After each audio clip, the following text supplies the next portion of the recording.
Wow! কি আম, তাই না?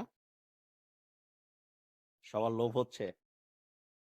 কি পরিমাণের আম ধরেছে। চাইলে পারে যাদের ছাদে জায়গা আছে, আপনারা কিন্তু ছাদে ২-১ টা আম গাছ লাগাতে পারবেন এবং এইরকম আম কিন্তু খাইতে পারবেন। মাশাআল্লাহ! আল্লাহর রহমতে কত সুন্দর আম ধরেছে ঝোপাই, ঝোপাই। ওয়াও! দেখেন কি পরিমাণের আম ধরেছে আর কি বড় হয়েছে আমগুলা। মাশাআল্লাহ! দেখেন কত সুন্দর। কি পরিমাণের আম ধরেছে। এগুলা কিন্তু পাকার সময় হয়ে আসতেছে। আপনারা কালার চলে আসতেছে। বৈশাখ মাস এখন চলতেছে।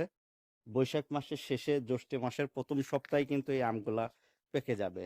এবং যারা জানতে চান এই আমের জাত কি, অবশ্যই কমেন্টে আপনারা কমেন্ট করবেন। আর আমি আপনাদেরকে জাত নিয়ে বিস্তারিত আলোচনা করব। সবাই পেজটা ফলো করে রাখবেন এবং ইউটিউব চ্যানেল আপনারা সাবস্ক্রাইব করবেন। সবাই ভালো থাকবেন, সুস্থ থাকবেন।